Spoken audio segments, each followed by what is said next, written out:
avec la préparation des tests, des maths, etc. en webinaire, mais ça, j'y reviendrai à la fin. Voilà. Bien. Donc, point de départ de ce webinaire, la charte de la personne hospitalisée. Bien. Alors, il vous suffit d'aller sur Google et vous inscrivez sur la barre de recherche charte de la personne hospitalisée. Vous pouvez alors télécharger soit la version courte en 11 articles à partir d'un feuillet A4, soit la version longue qui mesure grosso modo une dizaine de pages. Je prétends qu'en fait, ce document suffit à préparer l'oral infirmier. Sans excès, sans exagération de ma part, je dirais que ce document est vraiment le carnet de bord de l'élève à l'oral infirmier.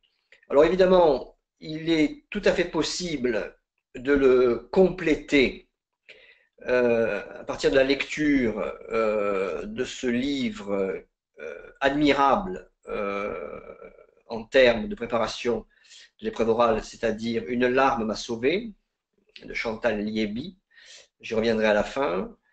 Et deux vidéos, Dans les yeux d'Olivier et Clémentine Fenge. Avec ces quatre éléments, je pense qu'il est inutile, du point de vue, je dis bien, des motivations et non pas de la culture générale, qu'il est inutile de voir ailleurs. Donc, durant cette année universitaire, j'ai longuement insisté sur certaines vidéos, Les yeux d'Olivier et Clémentine Fenge, je n'y reviens pas. La charte, évidemment, est un document juridique. C'est un document que vous retrouvez sur les sites .gouv, www.gouv, etc. Bien évidemment, la fonction de ce document n'est pas de préparer et de vous permettre de préparer l'oral du concours infirmier, cela va de soi. Mais je voudrais vous faire la démonstration ce soir qu'en fait, tout est compris à l'intérieur pour répondre aux questions des jurys. En d'autres termes, il est quasiment suicidaire de préparer l'oral, c'est-à-dire de se mesurer à l'oral infirmier, sans connaître la charte de la personne hospitalisée. Ceci dit, vous pouvez très bien ne pas l'avoir lu et être en mesure de répondre à certaines questions des jurys. Mais ce que je veux dire par là, c'est que les questions de mise en situation, les questions qui sont posées par les jurys au niveau, enfin ce qui concerne, pardon, le métier d'infirmier, dans la plupart des cas, ces questions se réfèrent directement ou indirectement à la charte. Voilà le point de départ de, je dirais, ma réflexion ce soir. Donc, en d'autres termes, l'objectif est simple, faire le rapport entre la charte et évidemment la loi Kouchner. Et dans un premier temps, avant d'aborder les questions spécifiques en liaison avec la charte, je veux tout simplement, pour boucler la boucle en quelque sorte, insister sur les 10 questions clés. Les 10 questions clés qui sont incontournables et dont la probabilité, je dis bien la probabilité d'être confronté à une de ces questions est quasiment, et je pèse mes mots, probabilité de 8 chances sur 10. 8 chances sur 10. Gilles, vous me posez la question, est-ce qu'il faut connaître les points? Oui. Les connaître par cœur? Non. Donc, avant de faire le rapport entre les questions possibles à l'oral et la charte, Et compte tenu qu'il s'agit ce soir de notre dernier webinaire en direct, puisque je vous rappelle, évidemment, nous sommes en direct, les 10 questions qui nécessitent, je vais faire une sorte de conclusion ce soir, qui nécessitent, je dirais, une préparation. Alors, en fait, je m'interroge sur le rôle d'une prépa. Qu'est-ce que vous allez chercher dans une prépa Croix-Rouge, une prépa Médiformation, ou une prépa, etc. Qu'est-ce que vous allez chercher? Vous allez chercher dans un premier temps, je dirais, l'information, sous-entendu, à quelle sauce vous allez être mangé. Donc, il s'agit de connaître les questions. Or, le document que vous avez sous les yeux ici prétend faire la synthèse de toutes les versions, de toutes les épreuves orales possibles et inimaginables, quel que soit l'IFSI. Et en effet, si on fait une analyse structurelle des questions, en termes de probabilité, on a vraiment ce socle, ces 10 questions présentes. Alors évidemment, présentez-vous signifie donner votre identité, montrer et souligner ce que vous avez fait, ce qu'aujourd'hui vous êtes en train de faire, et pourquoi vous entendez devenir infirmier, et selon vous, quel infirmier vous serez.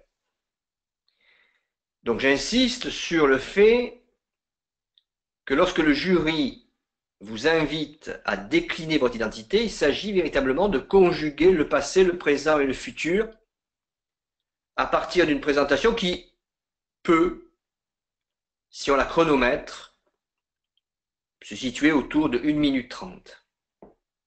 Donc vous voyez que je suis en train d'essayer vraiment de décrypter l'oral. Il démarre toujours par présentez-vous. Attention aux jurys un peu, je dirais, vicieux qui ont le sens de l'humour, qui ne vont pas vous dire présentez-vous, mais pourquoi êtes-vous là? Ou qui êtes-vous? Dans tous les cas de figure, ça revient au même. La question qu'envisagez-vous en cas d'échec vise à comprendre si vraiment vous êtes ancré, vissé sur l'option infirmier. L'échec répété vous oblige à sortir, je dirais, du rail préparation concours infirmier. Et donc, si je vous oblige à en sortir et si je vous dis, mais vous échouez 1 fois, 2 fois, 3 fois, 4 fois, 10 fois, vous retrouvez dans 10 ans, qu'est-ce que vous faites? Et là, évidemment, le piège consiste à dire autre chose. Et la réponse doit forcément s'articuler autour d'aide-soignant, AMP, ce que vous voulez, mais il faut forcément rester dans le sillage du métier d'infirmier. La question pourquoi devrions-nous vous recruter est au demeurant provocante, puisque vous seriez tenté de dire mais parce que c'est moi, recrutez-moi, je suis le meilleur, je suis prêt, etc. Vous voyez qu'on peut dire toutes les imbécilités possibles et inimaginables. En fait, cette question, si on regarde bien au microscope le fondement de la question, eh bien le fondement, je dirais le point de départ de cette question est pensez-vous être en mesure d'assumer ces tâches et pourquoi pensez-vous être en mesure d'assumer ces futures tâches et qu'est-ce que vous avez mis en place, comment vous vous êtes préparé à cette éventualité, à savoir de rentrer en formation en école d'infirmier et évidemment d'assumer le métier par la suite. Vous voyez que c'est une question en fait à voler. Pour vous faire plaisir, je dis bien pour vous faire plaisir, puisque depuis 22 ans, un peu plus que je fais passer ces entretiens, je sais que vous tous, vous êtes carrément omnubilés par la question des défauts et des qualités. Bon, soit. C'est là où il faut être le plus malin, à savoir coller à la réalité qui est la vôtre et en individualisant la question. Car, vous l'avez compris, si on s'interroge sur le bien fondé d'une prépa, la question est comment individualiser mes réponses, c'est-à-dire répondre de telle manière à ce que mes réponses soient personnelles, mais justes.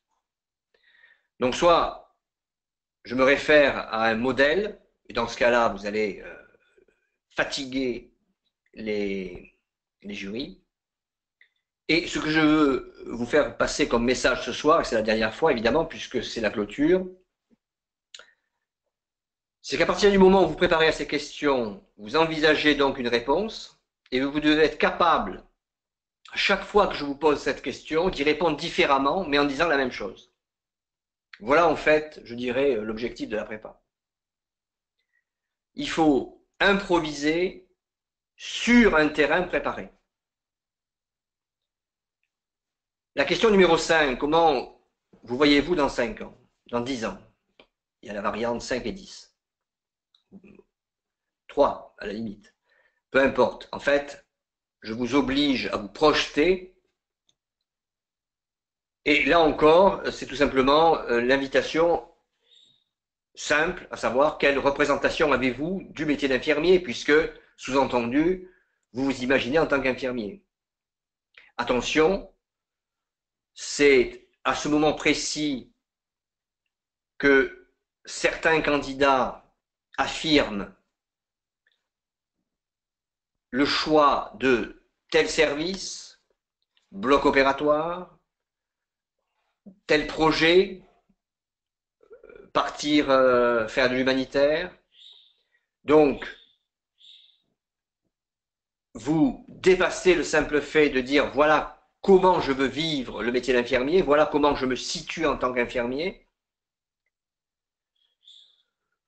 La tarte à la crème, vous connaissez l'expression tarte à la crème, sous-entendu le classique, parmi les classiques, ce que l'on entend à droite à gauche et partout, bien évidemment, c'est le fameux triptyque, ce que j'appelle le triptyque esprit d'équipe, technicité, rigueur, bienveillance, empathie, être proche du malade. Pardon, je parle du triptyque dans la mesure où nous avons vraiment 3 dimensions. Aujourd'hui, j'ai interrogé plusieurs candidats sur Skype qui doivent se reconnaître, qui sont là ce soir peut-être, certainement. Et sans citer de nom, ça me vient en tête, je pose la question, pourquoi voulez-vous devenir infirmière? Et la personne me répond, je veux devenir infirmière parce que c'est un métier où il y a vraiment du relationnel, où c'est ce côté technique qui m'intéresse. Moi, je suis désolé. La réponse, c'est un métier relationnel, c'est pas une réponse. C'est le descriptif d'un métier, mais c'est même pas une description. C'est tellement banal, tellement une vérité ressassée que même la boulangère du coin, qui ne s'est jamais préparée au concours, sera capable de dire la même chose. Je n'ai rien contre la boulangère, mais je veux dire par là qu'une personne qui n'a aucun rapport avec le concours. Donc, lorsqu'on vous pose la question pourquoi voulez-vous devenir infirmier, le piège, ce qu'il ne faut surtout pas faire, c'est répondre d'une manière indirecte en prenant à témoin le métier, en décrivant le métier. Ça, c'est véritablement ce qu'il faut proscrire radicalement. Et c'est ce que vous tous, vous avez l'habitude de faire. Interroger un candidat à l'oral consiste à le faire parler au sujet du métier d'infirmier. Pour vous, qu'est-ce que soigner? Pour vous, qu'est-ce qu'une infirmière idéale? Pour vous, qu'est-ce qu'un infirmier idéal? Vous voyez, dans tous les cas, je vous demande de me décrire le métier tel que vous l'imaginez, tel que vous vous le représentez. Et là, en fait, vous me voyez venir par la porte. Je veux dire, par l'entrée principale, puisque l'entrée principale consiste à dire, à l'intérieur d'un concours infirmier, pour vous, qu'est-ce qu'un infirmier? Évidemment, c'est la question directe. Vous êtes au concours infirmier, je vous demande qu'est-ce qu'être infirmier. Pourquoi je fais cette remarque? Eh bien, en fait, parce que je peux utiliser une question indirecte. C'est-à-dire que pour vous faire parler du métier d'infirmier, je vais utiliser les services. Et donc, vous obliger à choisir, dans 3 ans, un service, soit palliatif, cancérologie, bloc opératoire, ambulatoire, etc., psychiatrie.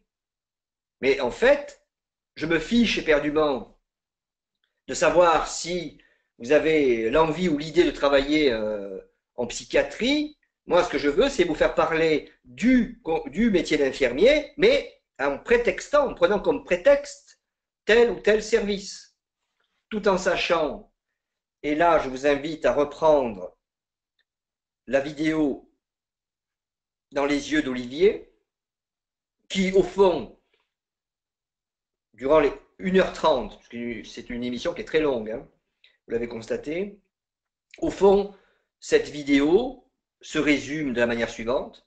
À l'intérieur du métier d'infirmier, il y a 2 métiers. Il y a les infirmiers qui travaillent dans les services court séjour et les infirmiers qui travaillent dans les services long séjour. Car dès l'instant où vous déclinez ce métier en court séjour ou long séjour, évidemment, il n'est plus le même. D'un côté, vous ne vous rappelez plus le nom du malade le lendemain, et de l'autre, vous le côtoyez, vous connaissez quasiment le prénom de l'épouse du mari qui lui est hospitalisé. Pourquoi? Parce que s'il est en soins palliatifs, ça signifie que vous le soignez depuis 9 mois et que quasiment depuis 9 mois, vous rencontrez son épouse ou sa tante, son fils, etc., qui vient le voir quotidiennement. Donc vous voyez bien que nous sommes confrontés véritablement à 2 manières de soigner, à 2 rapports totalement distincts. Et ça, il faut vraiment que vous l'intégriez. Donc je vous rappelle que si vous souhaitez poser des questions, il vous suffit de cliquer sur la petite flèche orange. Et c'est ce que vient de faire apparemment Dilek, qui dit et qui écrit « Bonsoir, mais du coup, comment répondre à cette question? Pourquoi IDE? Peut-on dire que les soins qui relèvent de son rôle propre et les soins sur prescription médicale nous intéressent ?» Dilek, moi, je n'aime pas, je dirais même que j'exècre, je déteste la phrase « ça m'intéresse ». C'est un verbe faible. Vous êtes intéressé par le programme de telle personne aux élections. Vous êtes intéressé par l'achat de... Vous voyez, être intéressé, c'est un verbe qui est tellement, je dirais, utilisé pour d'autres choses que moi, je ne supporte pas qu'aujourd'hui, vous puissiez prétendre à un concours et dire oui, ça m'intéresse. Voilà. Les soins m'intéressent. Non, moi j'attends autre chose de votre part. Alors évidemment, Dilek me dit oui, c'est vrai que je l'ai mal formulé, mais je vous rassure, Dilek, ne le prenez pas mal. 8 fois sur 10, les candidats répondent ça m'intéresse. Alors évidemment, il y a la fameuse face cachée. Je dis la fameuse face cachée, sous-entendu les points noirs. Et là encore, nous rencontrons la problématique, enfin je dis là encore, c'est le classique parmi les classiques. Je veux bien évidemment parler des horaires. Bon. Une étude récemment publiée, une étude sociologique comme on en trouve des dizaines sur Internet ou en écoutant Télématin, William Lémargie le matin. Et récemment, donc j'écoutais justement une émission et le présentateur reprenait l'étude, sous-entendu qu'un Français sur 3, 1 sur 3, travaillait donc le week-end ou les jours fériés. Bon, en d'autres termes, les infirmiers font partie de ce 1 sur 3. À partir du moment où on vous pose la question, quels sont les points noirs, si on réfléchit bien sur le bien fondé de cette question, le bien fondé de cette question, en fait, le bien fondé et on peut dire ça en deux mots, c'est avez-vous bien compris la difficulté du métier? Avez-vous bien compris où vous mettez les pieds? euh, Est-ce que vous êtes conscient de ce qui vous attend? Voilà, c'est ça, je dirais, le bien fondé pardon, de cette question. Donc, c'est une bonne blague, en fait. C'est une bonne blague, c'est-à-dire que n'importe quel individu qui a plus ou moins, plutôt plus que moins, préparé son concours, est en mesure de dire oh, c'est un métier qui est difficile, parce qu'on est confronté à la souffrance, à la mort.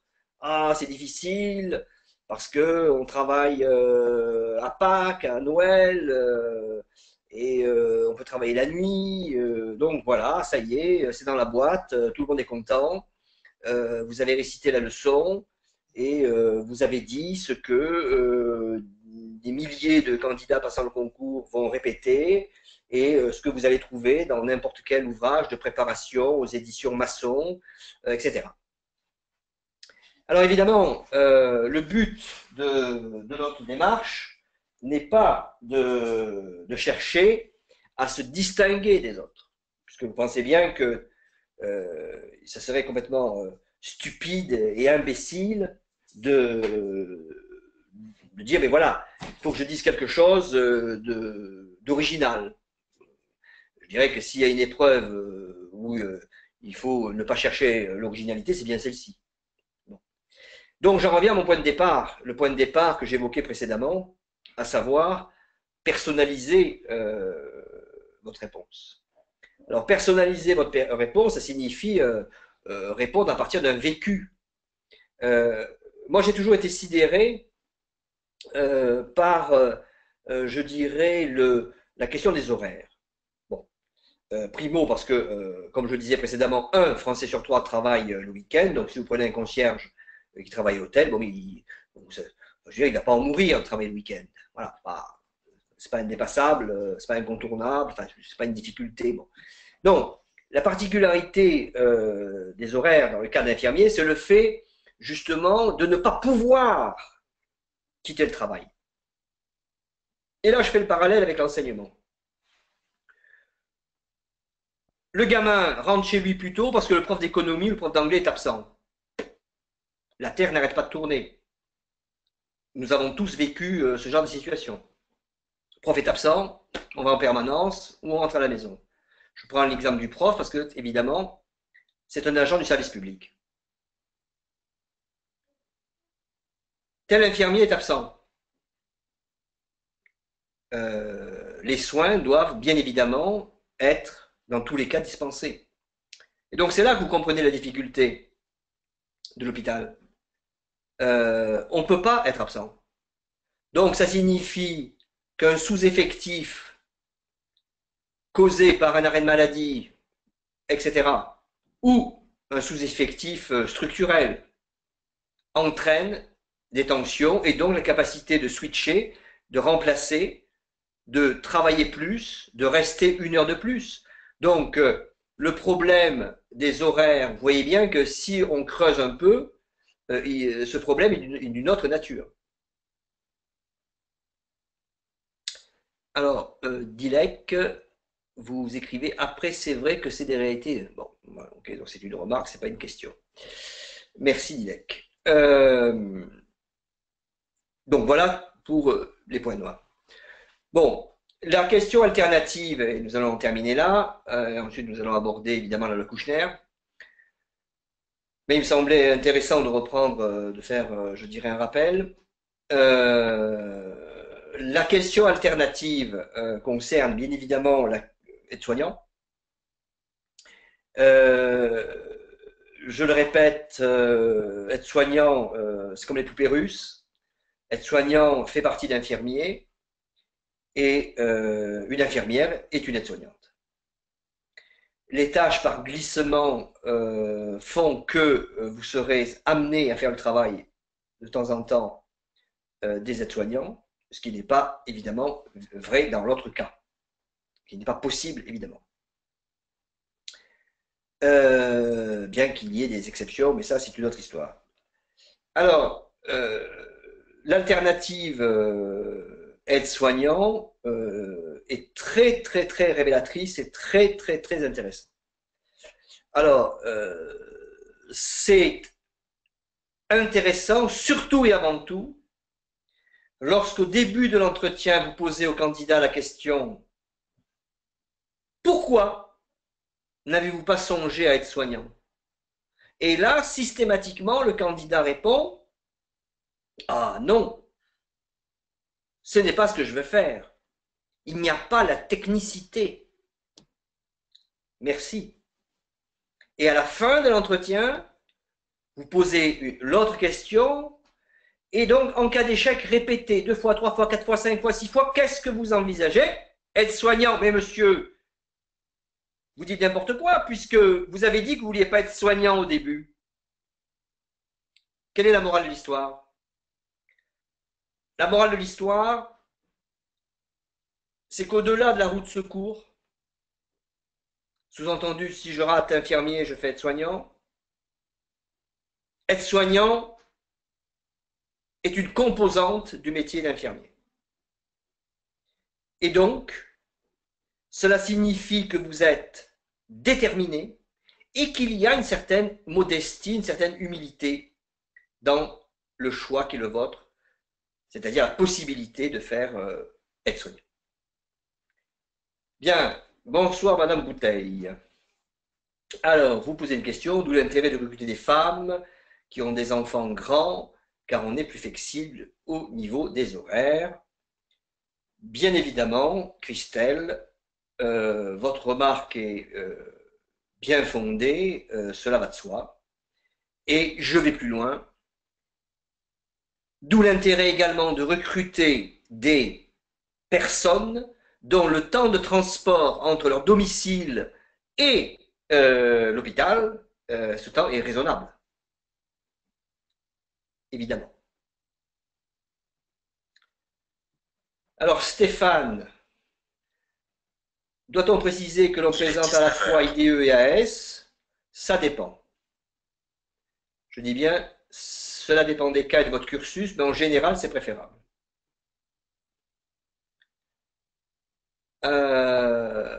Ensuite, Sally Joe, vous posez la question suivante. Je veux avoir plus de responsabilités, je suis jeune et j'ai envie d'apprendre, ma curiosité me pousse à aller plus loin. Alors, j'évoquais l'alternative être soignant du point de vue du métier, mais il est également intéressant de fonctionner à partir d'une autre approche, c'est-à-dire je suis jeune, j'ai envie d'apprendre et l'opportunité d'être 3 années en IFSI est quelque chose qui évidemment correspond à mes attentes. Alors Marion, vous posez la question suivante. Au niveau des points noirs du métier, peut-on faire référence aux manifestations des infirmiers? Alors, qu'il s'agisse des suicides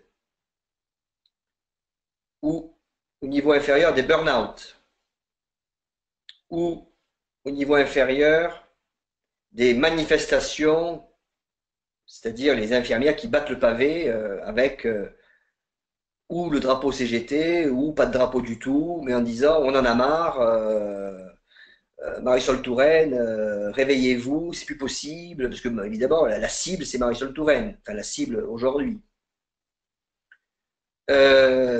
C'est en effet l'environnement des points noirs. Là encore, je me réfère à ce que j'évoquais précédemment, individualiser vos réponses. Parce que bon, c'est pas question pour un champion, et évidemment, ce que vous dites, je vais reprendre mon exemple de la boulangère, même la boulangère du coin est capable de le dire.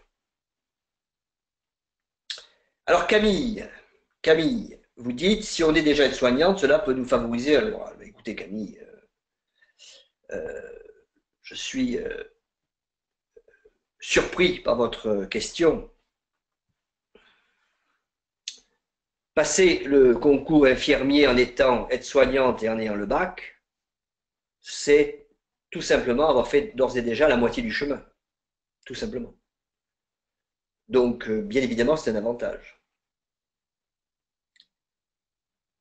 Songez que les candidats qui ne sont pas aides-soignants, puisque c'est votre cas, mademoiselle, eux ne connaissent pas véritablement le métier d'infirmier. Tandis que vous, en tant qu'aide-soignante, vous avez travaillé au contact d'une infirmière, donc vous êtes quand même aux premières loges et vous êtes la mieux placée pour décrire, n'est-ce pas, le travail d'une infirmière, tout simplement. Voilà. J'ai souhaité faire ce focus concernant les 10 questions clés. J'espère que vous me pardonnerez si vous avez assisté à d'autres webinaires où j'ai eu, je dirais, l'occasion d'en parler, mais je n'ai qu'une chose à vous dire. Regardez bien ces questions, comprenez véritablement le sens profond, trouvez au plus profond de vous des exemples, une réponse avec vos propres mots, et dans 2 mois, lorsque vous sortirez de votre oral, quelle que soit la ville ou le département, eh bien vous remarquerez qu'à l'intérieur des questions auxquelles vous aurez été donc amené à répondre en l'IFSI, il y en aura forcément un minimum, 1 sur 2, figurant sur cette liste.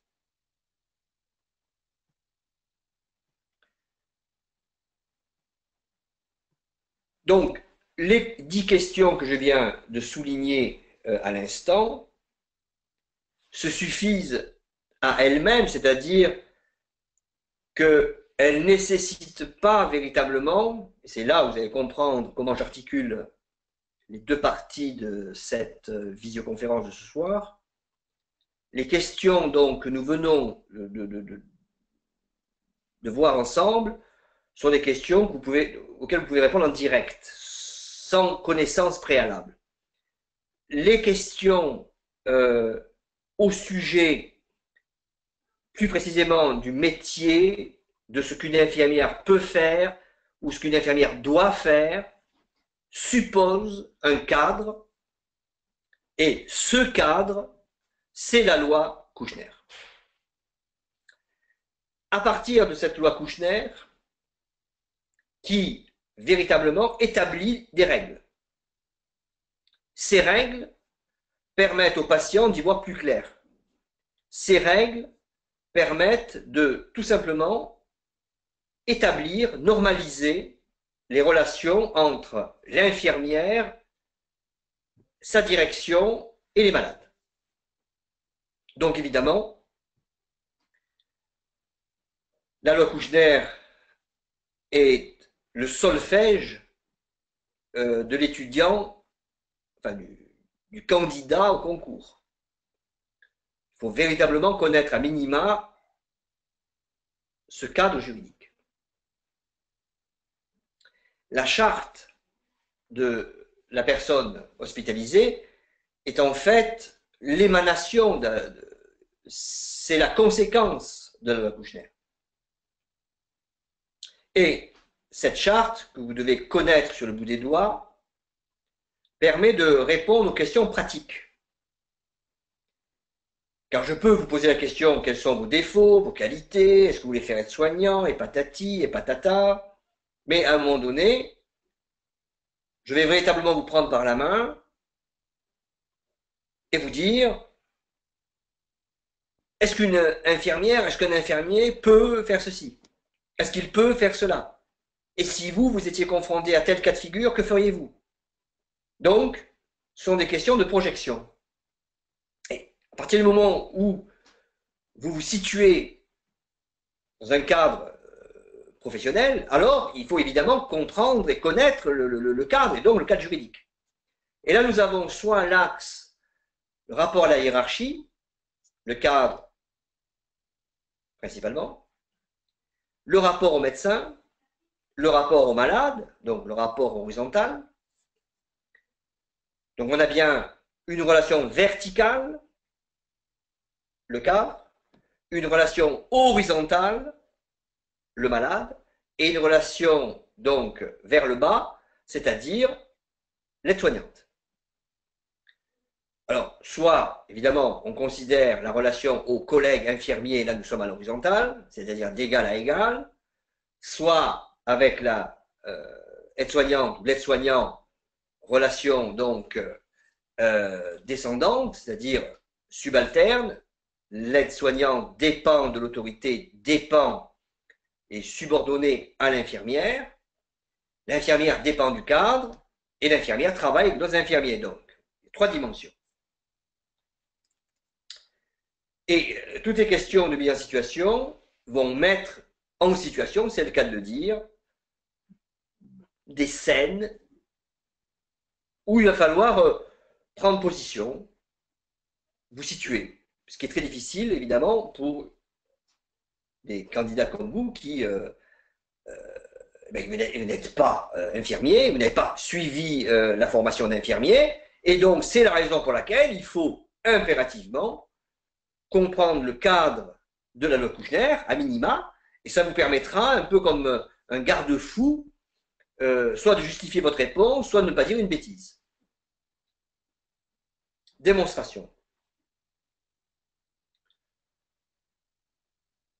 Vous êtes infirmier, vous travaillez dans tel service, et un des malades dont vous vous occupez refuse catégoriquement ses soins. Que lui dites-vous? Voilà. Deuxième exemple, un enfant en bas âge qui a une maladie grave, très grave, vous dit, c'est vrai que je vais mourir dans cette chambre. Qu'est-ce que vous lui dites? Autre exemple, un attentat se produit, la police blesse un des djihadistes, il est vivant et il est dans votre service. Lui apporterez-vous les mêmes soins?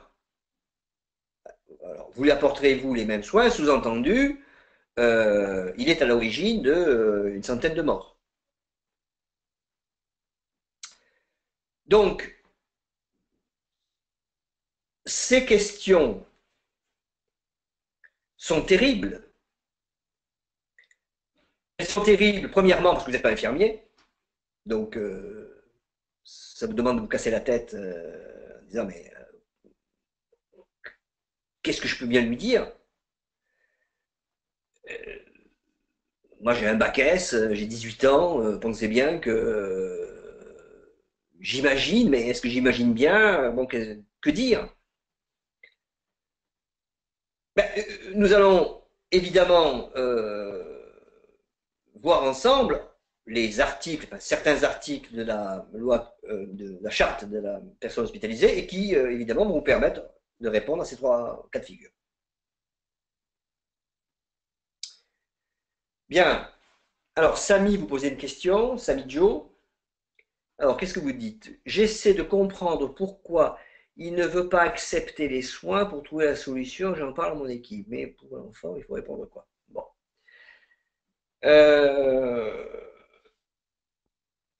L'enfant n'est pas majeur. Nous le verrons avec la lecture de la charte. Vous devez une information juste et loyale. Mais dans le cas présent, vous devez cette information juste et loyale aux parents. Premier point. Deuxième point. L'adulte a déjà évidemment une certaine difficulté à gérer et à composer avec l'idée de mort, du tragique. A fortiori, un enfant, 5 fois plus, si ce n'est que lui, je dirais, n'a pas forcément une vision de la mort. Il faut, je dirais, une certaine capacité d'analyse pour se représenter véritablement ce qu'est la mort. Donc, Là, dans le cas présent, il faut noyer le poisson, il faut reformuler, il faut en aucun cas aborder frontalement la question.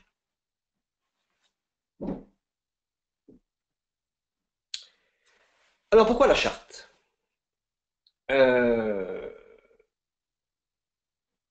La charte rend obligatoire le droit du patient à être informé sur son état de santé, c'est-à-dire sur ses traitements, ses actes, les risques. Il doit obligatoirement avoir toutes les informations. Ça, c'est évidemment un des piliers de la charte et de la loi Kouchner. De même, nous évoquions précédemment le malade qui refuse les soins. Eh bien, le malade peut refuser les soins. Et donc, cela signifie que lorsque un malade accepte tel et tel soin, il l'accepte d'une manière libre et éclairée. J'insiste sur le mot éclairé. Éclairé signifie qu'il est doté d'un libre arbitre, une capacité de raisonner. Donc, pour parler d'une manière plus simple, il a toute sa tête.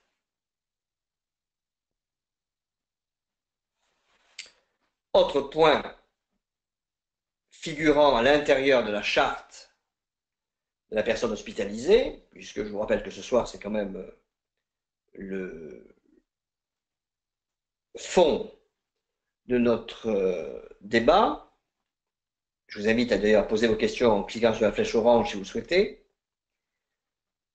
La charte indique, puisque je la reprends telle quelle, que le malade a le droit, il a la possibilité d'accéder à son dossier médical. Mais attention, lorsque vous évoquez le dossier médical, pour vous, le dossier médical, c'est abstrait. Bon, le dossier médical, bon, ok. Sauf, non, attention. Le dossier médical, à l'intérieur, vous avez toutes les évaluations, les prescriptions, les comptes rendus, les correspondances, c'est-à-dire c'est l'intégralité. Et donc, et c'est la charte qui le spécifie, tout malade a le droit, a la possibilité légale d'accéder à l'intégralité du dossier médical. Ou, évidemment, de demander son transfert à une tierce personne. Et donc, c'est la raison pour laquelle Bastien écrit et oui, et le coma, ben, évidemment. Pour la question du coma, là, nous passons de Kouchner à Leonetti.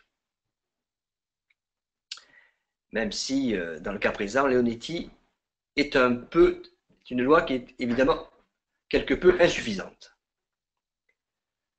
Bien. À partir du moment, et c'est Camille qui pose cette question, à partir du moment où le patient refuse, et à partir du moment où le soin refusé est vital, et si l'absence de ce soin peut entraîner le décès, alors que fait-on? Eh bien, la question principale est: est-ce que la personne est sénile? Est-ce qu'elle a toute sa tête?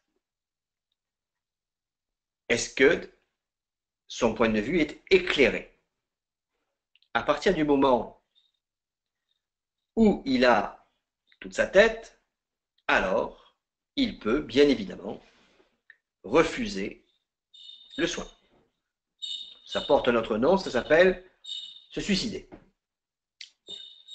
Je plaisante, mais au-delà de la plaisanterie, il est évident qu'une personne qui refuse d'être soignée assume et assumera tout simplement les conséquences. Et bien évidemment, ces conséquences peuvent, dans certains cas, être tout simplement tragiques. Alors, on a Stéphane, n'est-ce pas? Stéphane, qui pose la question, alors évidemment, l'éternelle question des témoins de Jéhovah. Voilà. Donc, Stéphane, et oui, je vois que vous vous lâchez sur le motif religieux, le refus de transmission, etc., etc., etc. Comme il est dit dans la Bible que le sang est sacré, évidemment, les témoins de Jéhovah l'ont pris à la lettre, d'où, évidemment, tout ce que l'on trouve dans la presse. Enfin, disons qu'il y a 20 ans, c'était une problématique qui était assez brûlante. Bon, aujourd'hui, on en parle moins. Mais à partir du moment où une personne refuse, eh bien, qu'elle soit témoin de Jéhovah ou autre chose, elle assume. Bien. La charte, article par article. Je lis la charte, donc je vous invite évidemment à télécharger et à lire d'une manière très approfondie. Toute personne est libre de choisir l'établissement de santé qui la prendra en charge, dans la limite des possibilités de chaque établissement. Le service public hospitalier est accessible à tous, en particulier aux personnes démunies et en cas d'urgence aux personnes sans couverture sociale. Il est adapté aux personnes handicapées. Voilà un extrait donc de la charte de la personne hospitalisée. Bien évidemment, ici, ce qui m'intéresse, c'est cette dimension, à savoir le service public. Et évidemment, le fait qu'il soit accessible à tous. Donc ça, c'est l'entrée en matière.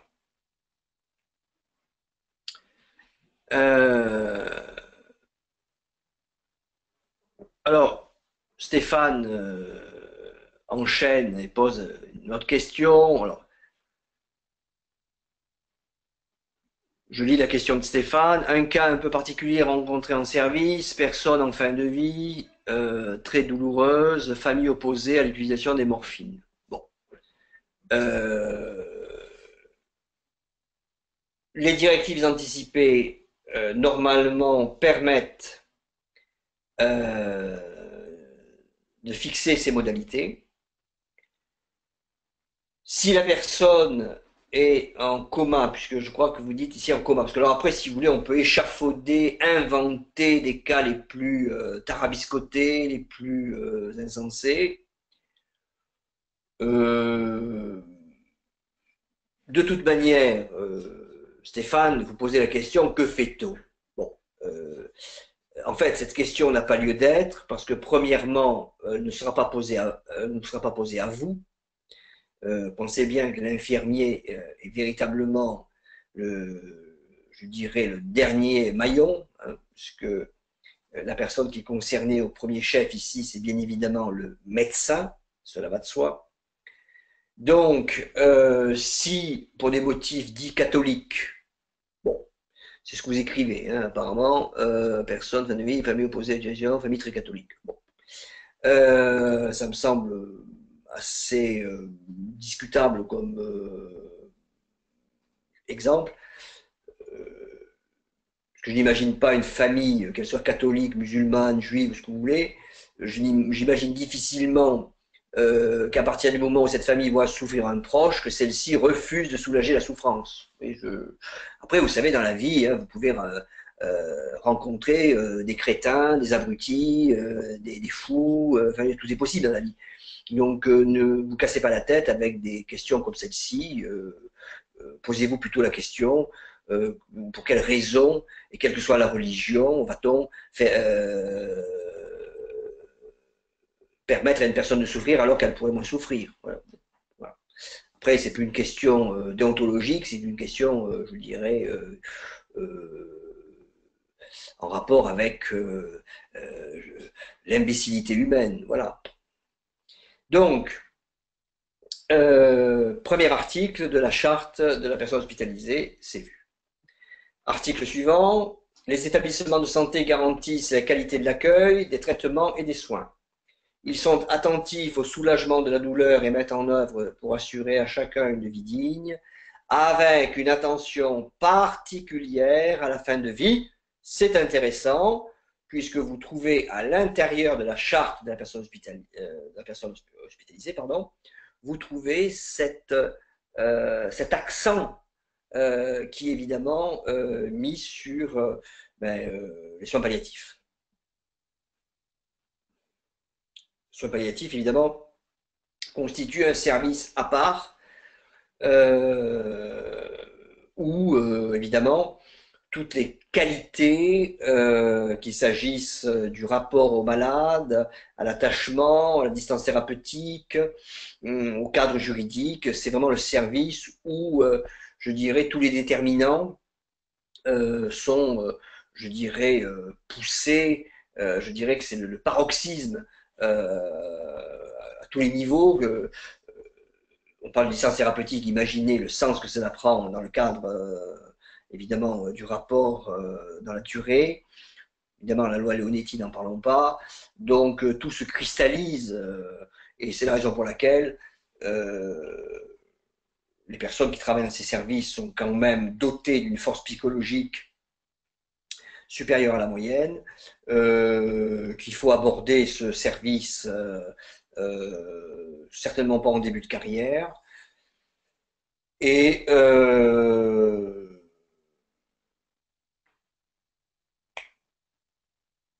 je ne peux que vous inviter à regarder la vidéo dans Les yeux d'Olivier, puisque vous avez un témoignage d'une infirmière qui travaille dans un service comme celui-ci et qui est admirable et qui souligne tout simplement le fait qu'elle ne cesse de pleurer.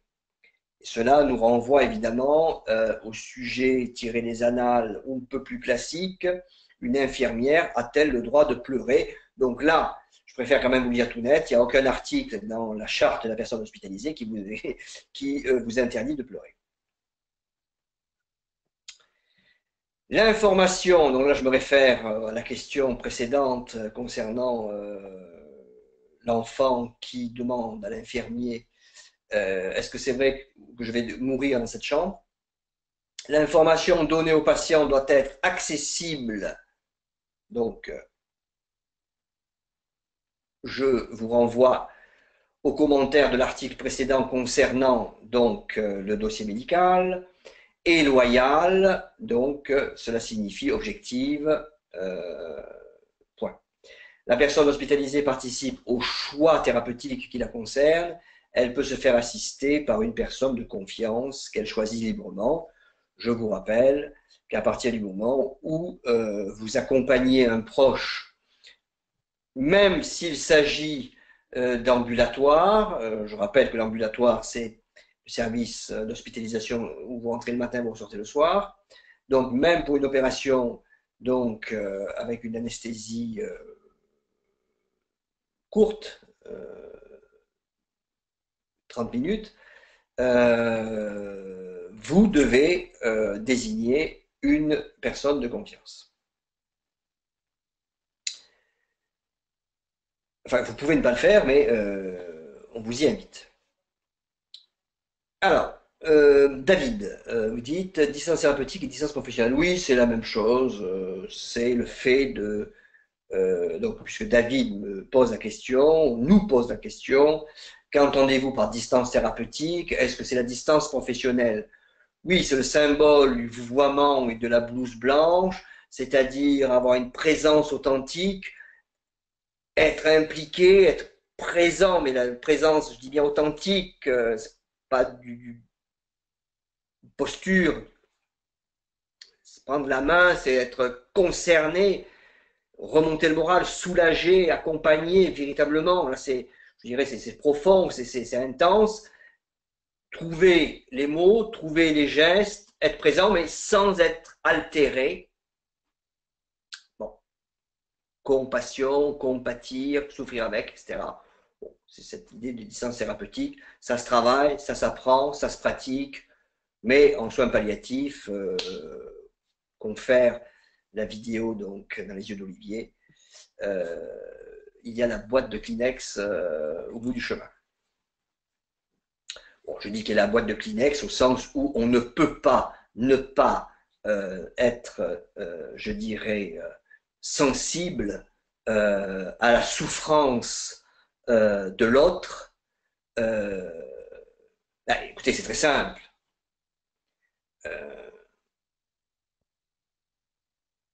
Les 12 derniers mois, hélas, nous avons, nous tous, vu des scènes tragiques liées aux attentats. Nous avons tous, par le biais de la télévision principalement évidemment, vu des gens ayant perdu des proches et dans l'instant être remplis de souffrance. Ben, même si vous n'êtes pas infirmier et que vous assistez à cette scène et encore avec la distance de la télévision, sur le moment, vous êtes altéré, vous partagez la souffrance, vous suffoquez, vous êtes là. Bon, donc, il en va de même à l'intérieur d'un service, sauf que, évidemment, c'est un métier, c'est une posture professionnelle, certes, mais je vous invite à voir la vidéo où cette infirmière qui a 40 ans de métier, et le journaliste lui dit, mais au bout de 40 ans, ça fait 40 ans que vous êtes en cancérologie, est-ce qu'il vous arrive de pleurer? Et là, l'infirmière le regarde en disant, mais attendez, vous plaisantez, monsieur? C'est pas, est-ce qu'il nous arrive? Moi, cette femme qui est là, ça fait 7 mois que je m'en occupe, 7 mois que je me bats avec elle. Vous croyez que si elle vient à mourir, je vais être de marbre, sous-entendu parce que je suis une professionnelle? Vous voyez bien que c'est une absurdité. Mais, évidemment, pour la traduire au concours, il faut être très prudent. Et cela demande évidemment une certaine intelligence dans la réponse, un certain tact. Je continue, la personne hospitalisée est traitée avec égard, ses croyances sont respectées, son intimité est préservée ainsi que sa tranquillité. Le respect de la vie privée est garanti à toute personne ainsi que la confidentialité des informations personnelles, secrets professionnels, administratives, médicales et sociales qui la concernent. La personne hospitalisée ou ses représentants légaux bénéficient d'un accès direct aux informations de santé. Vous voyez que dans la charte et la loi Kouchner, c'est véritablement une récurrence. Il y a cette nécessité de permettre l'accès, n'est-ce pas, à l'information. Bien. Alors évidemment, je vais revenir sur ces croyances sont respectées. Laïcité, alors les personnes végétariennes, les personnes qui sont juives, qui ne mangent pas de viande lorsque celle-ci uniquement est cachère, les personnes donc, musulmanes, la viande halal, et les véganes, donc maintenant il y a également les véganes, les végétariens, etc. Donc ça signifie respecter le choix de leur repas, leur couleur de peau, leur Dieu, etc.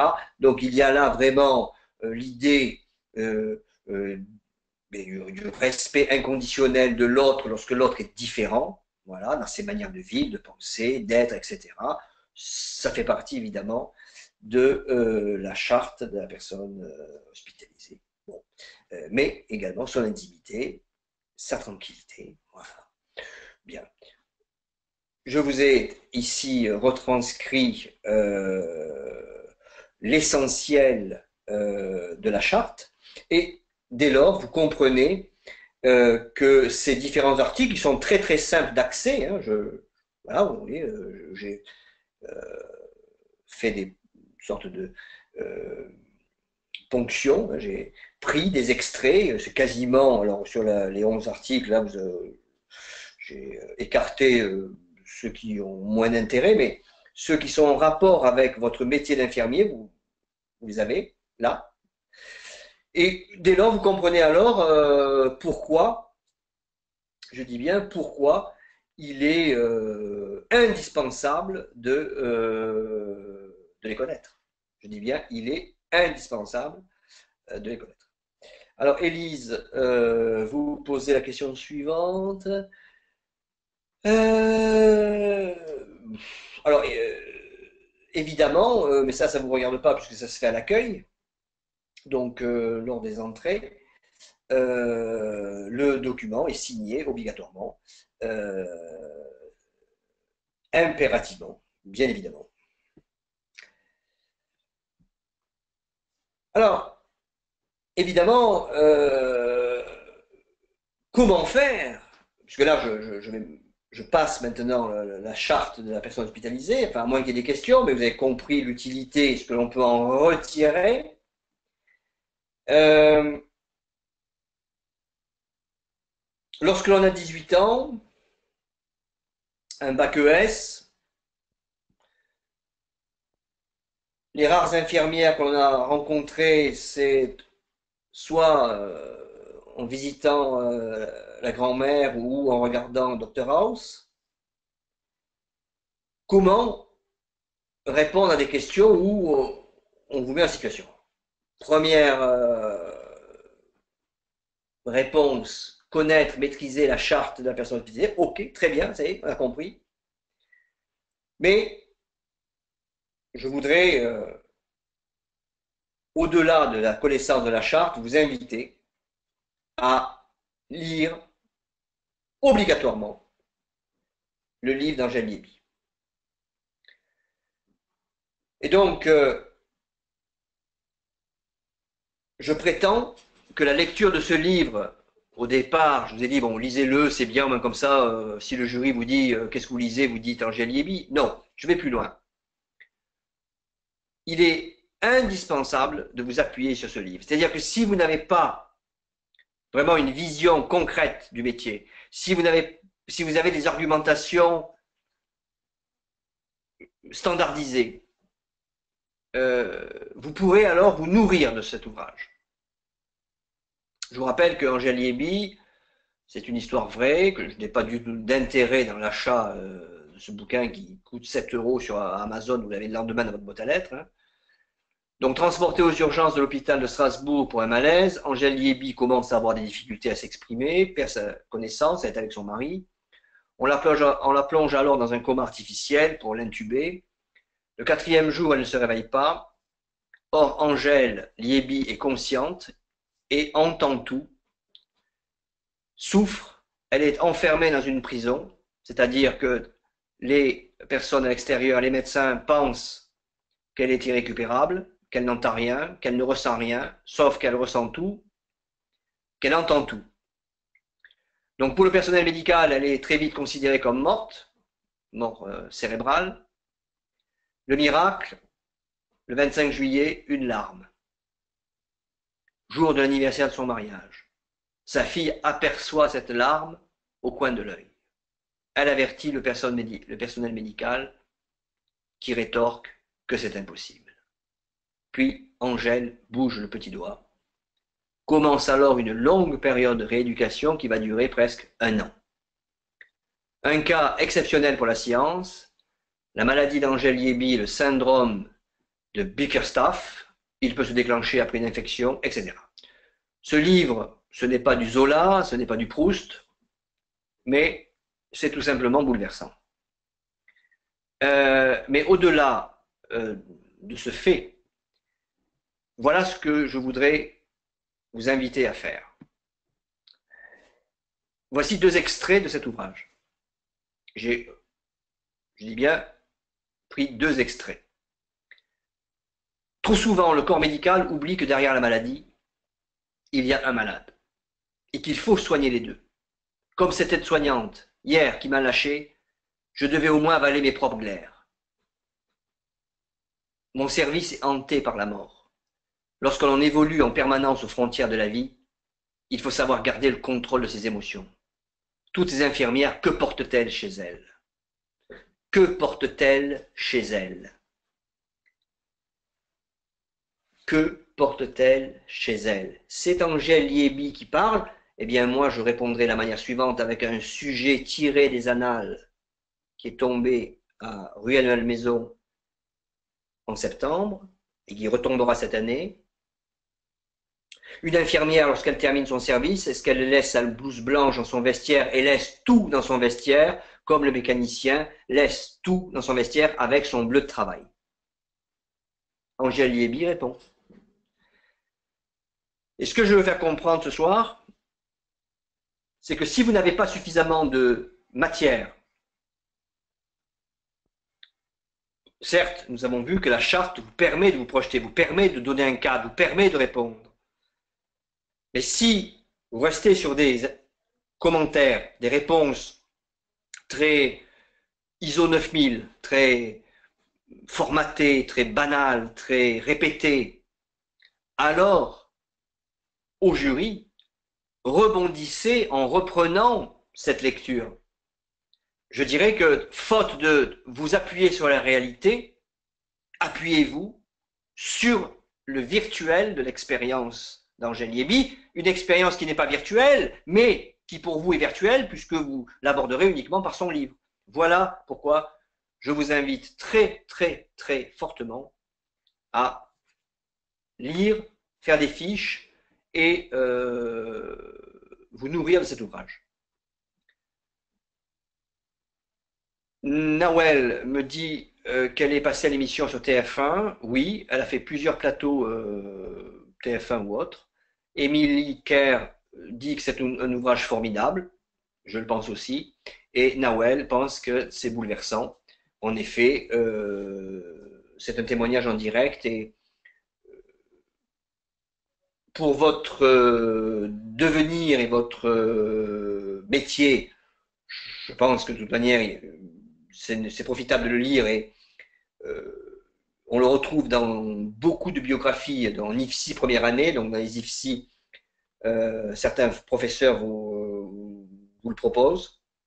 Moi, je le propose en tant qu'outil de préparation à l'oral. Et dans l'ouvrage, il y a également cette citation. Il y a des médecins pour soigner le cœur, il y a des médecins pour soigner les dents, mais qui soigne le malade? Excusez-moi pour la coquille. Donc, qui soigne le malade? Ce que je veux dire, c'est que la problématique ici, c'est que le malade n'est pas un numéro sur une porte. C'est un être, avec ses angoisses, ses peurs, ses craintes, ses doutes, sa souffrance. Un technicien répond à tel besoin. Il est focalisé sur telle partie du corps. Qui soigne le malade dans sa globalité en tant qu'être? C'est une réflexion. Pardon, c'est un ouvrage qui va vous remettre en cause.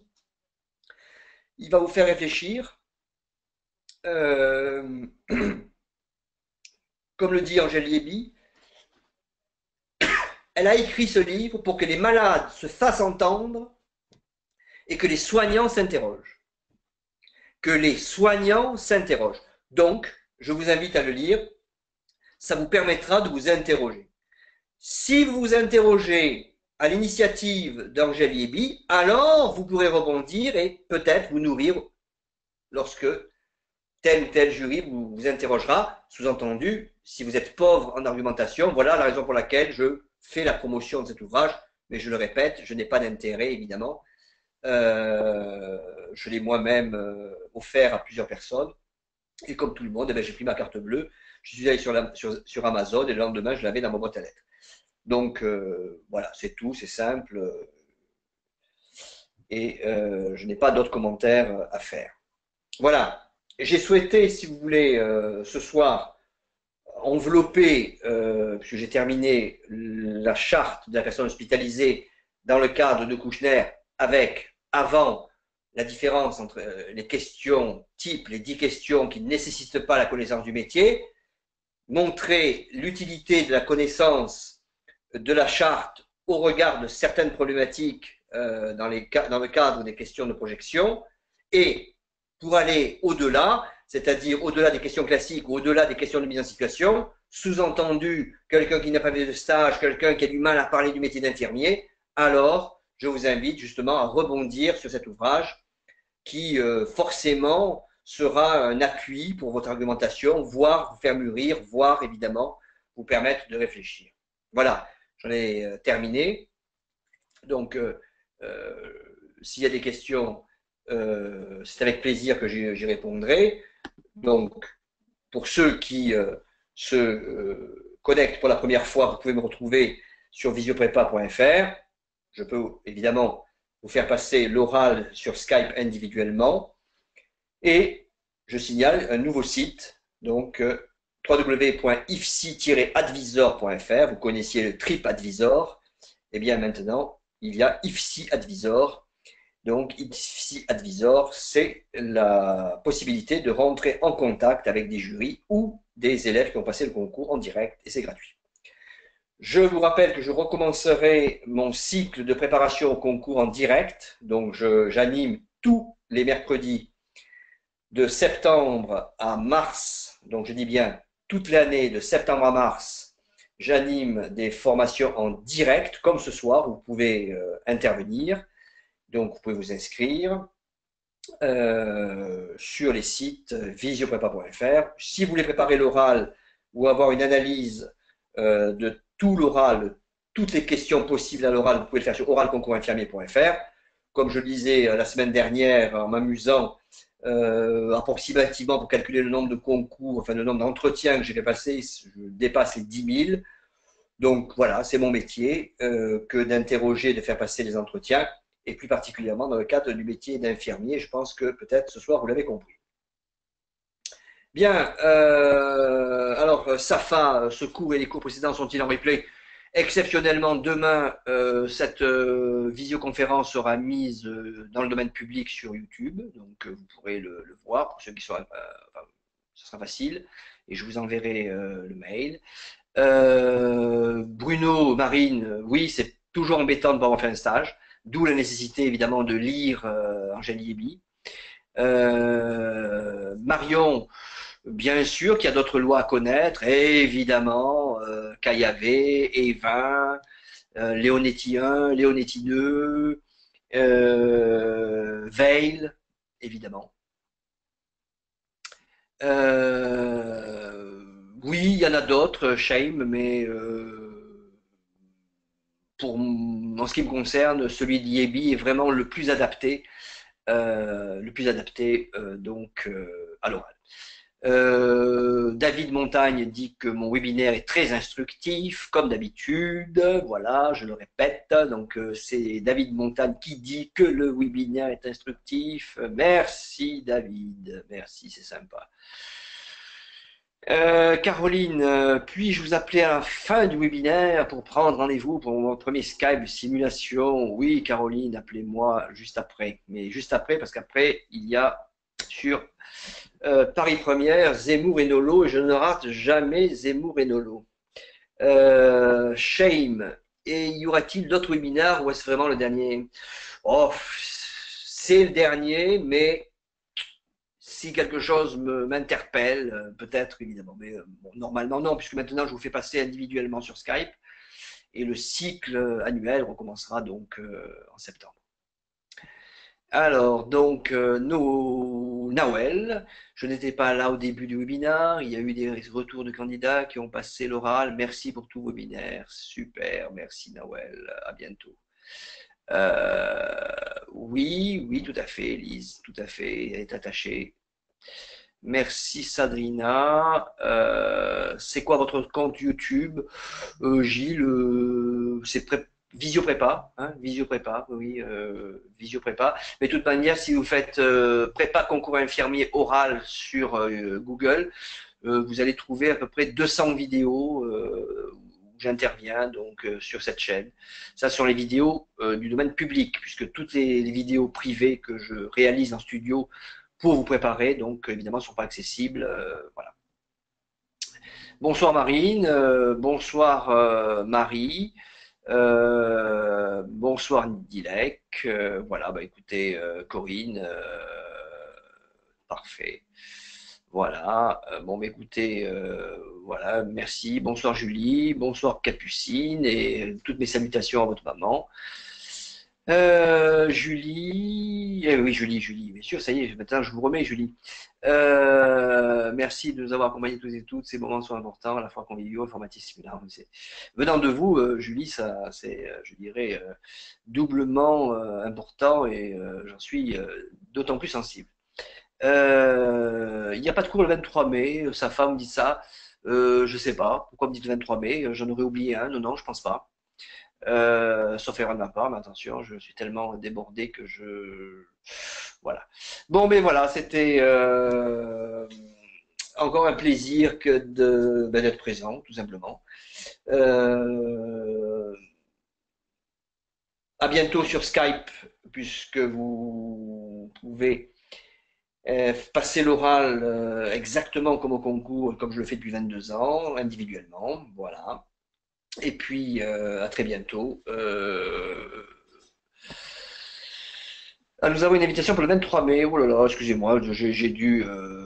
Oui, alors excusez-moi. Je serai rappelé à l'ordre par le système automatisé. Donc rendez-vous le 23 mai. Autant pour moi, je ne suis pas très administratif pour un sou, mais s'il y en a un qui est prévu, je l'assume. N'ayez crainte. Voilà, excusez-moi. C'est la fatigue. Voilà, très bien. Donc rendez-vous le 23 mai. Bonsoir à tous et bonne révision.